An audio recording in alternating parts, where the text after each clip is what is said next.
Hello, may buntag sa tanan. Ako si Rochelle Rosero Hignite, 37 years old, taga Tagum City, Davao del Norte. Ako isa ka widow o isa sab ka businesswoman. Naila-ila na ako si CFI Cooperative since 2022. Pinaagi sa akong amiga.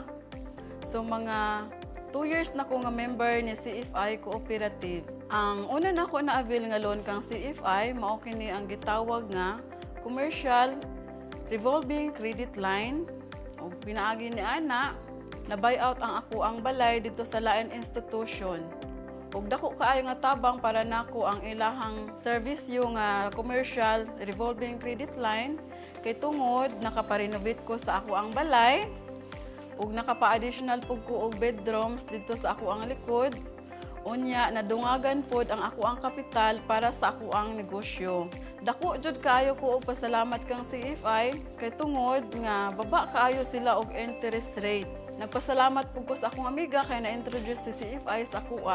Bilang ganti kang CFI Cooperative, ma-promise gyud nako sa ilaha nga tarungon gyud nako og bayad ang ako ang obligasyon sa ilaha kada bulan nga monthly due. Salamat kay CFI kay dako kay kang tabang sa ako ang panginabuhi. O daghan man og ups and downs sa business pero naalang gihapon ang CFI nakatabang permente, nakaalalay permente.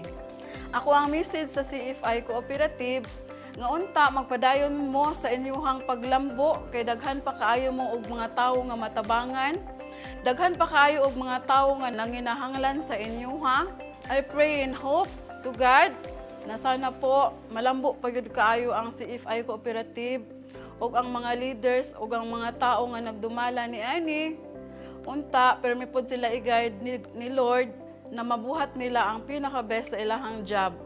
Kay dako jud kaayong taba ang CFI Cooperative sa mga tao nga nanginahanglan.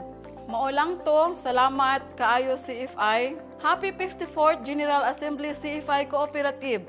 Daghan kaayong salamat. God bless. Thank you so much CFI Cooperative.